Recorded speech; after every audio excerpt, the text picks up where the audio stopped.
നമ്മളുടെ ഇന്നത്തെ റെസിപ്പി എന്ന് പറഞ്ഞിട്ടുണ്ടെങ്കിൽ സാധാരണ സിമ്പിളായിട്ടുള്ള ഒരു ബീഫ് കറിയാണ്.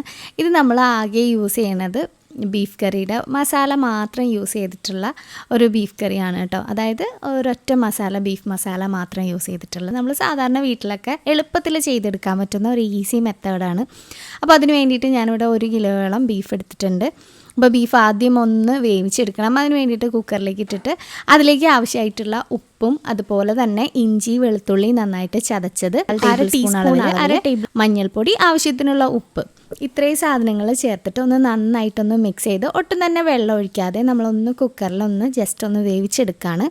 അപ്പോൾ ഞാനിവിടെ ചെയ്തെടുക്കാറ് ഒറ്റ വിസിൽ കഴിഞ്ഞിട്ട് ഒരു 10-15 മിനിറ്റ് ലോ ഫ്ലെയിമിലിട്ട് കുക്ക് ചെയ്യും. അതാകുമ്പോൾ കറക്റ്റായിട്ട് ബീഫ് നമുക്ക് വെന്ത് കിട്ടും. ഇനി അതിൻ്റെ ഗ്രേവിയൊക്കെ ഒന്ന് റെഡിയാക്കി എടുക്കാൻ വേണ്ടിയിട്ട് ഞാനൊരു പാനിൽ വെളിച്ചെണ്ണ ഒഴിച്ചിട്ടുണ്ട്. അതിലേക്ക് കുറച്ച് മസാലകൾ, 4 ഏലക്ക, 4 ഗ്രാമ്പു, അതുപോലെ 2 ചെറിയ കഷ്ണം കറുവപ്പട്ട, ഇത്രയും സാധനങ്ങളാണ് എടുത്തേക്കുന്നത്. അപ്പോൾ അത് ആ വെളിച്ചെണ്ണയിൽ ഒന്ന് ജസ്റ്റ് ഒന്ന് മൂപ്പിച്ചെടുക്കുക. ഇനി അതിലേക്ക് അത്യാവശ്യം 2 വലിയ സവാള ഒന്ന് സ്ലൈസായിട്ട് കട്ട് ചെയ്തിട്ടിട്ടുണ്ട്. അതുപോലെ തന്നെ ഇതിലേക്ക് കുറച്ച് ചെറിയുള്ളിയും കൂടി ചേർക്കുന്നുണ്ട് കേട്ടോ. ഒരുപാടൊന്നുമില്ല, ഒരു അരിഞ്ഞെടുത്ത് കഴിഞ്ഞ് കഴിഞ്ഞാൽ ഒരു 1/4 കപ്പ് അളവിൽ കാണുള്ളൂ. അത്രയും അളവിൽ ചെറിയുള്ളിയും കൂടെ ഇതുപോലെ ചെറുതായിട്ട് അരിഞ്ഞിട്ട് ചേർത്ത് കൊടുത്തിട്ടുണ്ട്. അപ്പോൾ സവാളൊക്കെ ഒന്ന് വാടിയതിന് ശേഷം ഉള്ളി ചേർക്കുക. അതുപോലെ ഒരു 3-4 പച്ചമുളകും ആവശ്യത്തിന് കറിവേപ്പിലയും കൂടി ഇട്ടിട്ട് ഒന്ന് നന്നായിട്ടൊന്ന് വഴറ്റി കൊടുക്കുക. സവാളയും അതുപോലെ ഇതൊക്കെ നന്നായിട്ടൊന്ന് വഴണ്ട് കിട്ടാൻ വേണ്ടിയിട്ട് കുറച്ച് ഉപ്പ് കൂടെ ചേർത്തിട്ട് ഒന്ന് വഴറ്റിയെടുക്കുകയാണ്. അപ്പോൾ ഈ ചേർക്കുന്നത് സവാളയുടെ കളറൊക്കെ ഒന്ന് മാറി കിട്ടിയിട്ടുണ്ട്. ഇനി ഇതിലേക്ക് ചേർക്കുന്നത് നമ്മൾ മീറ്റ് മസാലയാണ്. അപ്പോൾ ഞാനിവിടെ യൂസ് ചെയ്യുന്നത് മദേഴ്സിൻ്റെ മീറ്റ് മസാല വെച്ചിട്ട് അത് മാത്രമേ യൂസ് ചെയ്യുന്നുള്ളൂ, വേറെ പൊടികളൊന്നും യൂസ് ചെയ്യുന്നില്ല.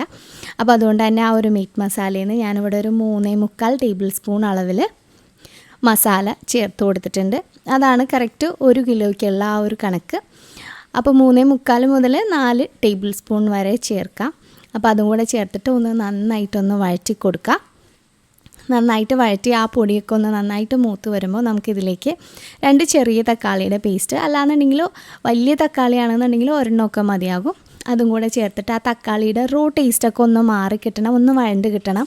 അതിന് വേണ്ടിയിട്ട് കുറച്ച് നേരം ഒന്ന് ലോ ഫ്ലെയിമിലിട്ട് കുക്ക് ചെയ്യട്ടോ. അപ്പോൾ നന്നായിട്ട് എണ്ണയൊക്കെ തെളിഞ്ഞ് വരുന്ന സമയത്ത് നമ്മൾ നേരത്തെ വേവിച്ച് വെച്ചിട്ടുള്ള ബീഫ്, കറക്റ്റ് വേവിലാണ്ടോ ഞാൻ ബീഫ് എടുത്തിട്ടുള്ളത്, അപ്പോൾ അതും കൂടെ ഒഴിച്ചിട്ട് നന്നായിട്ട് തിളപ്പിക്കുക. കറി ഒന്ന് നന്നായിട്ടൊന്ന് പറ്റിച്ചെടുക്കുക. ഒരുപാട് ഗ്രേവിയിൽ എടുത്തു കഴിഞ്ഞാൽ നമ്മുടെ കറിക്ക് ആ ഒരു ടേസ്റ്റും ആ ഒരു കാണാനുള്ള ഒരു ലുക്കും കുറവായിരിക്കും. അപ്പോൾ ഈ ഒരു സെമി ആയിട്ടുള്ള ഒരു ഗ്രേവിയിൽ എടുക്കുക കേട്ടോ. ഇത്രയേ ഉള്ളൂ, വളരെ ടേസ്റ്റി ആയിട്ട്, ഒപ്പം തന്നെ വളരെ ഈസി ആയിട്ടും എല്ലാ ബിഗിനേഴ്സിനും ചെയ്തെടുക്കാൻ പറ്റുന്ന ഒരു റെസിപ്പിയാണ്. അപ്പോൾ ഇതുപോലെ മീറ്റ് മസാല വെച്ചിട്ട് വളരെ ഈസി ആയിട്ട് ചെയ്തെടുക്കാൻ പറ്റുന്ന ഒരു റെസിപ്പിയാണ്. തീർച്ചയായിട്ടും ട്രൈ ചെയ്ത് നോക്കുക. ട്രൈ ചെയ്ത് നോക്കിയിട്ട് ഫീഡ്ബാക്ക് അറിയിക്കുക.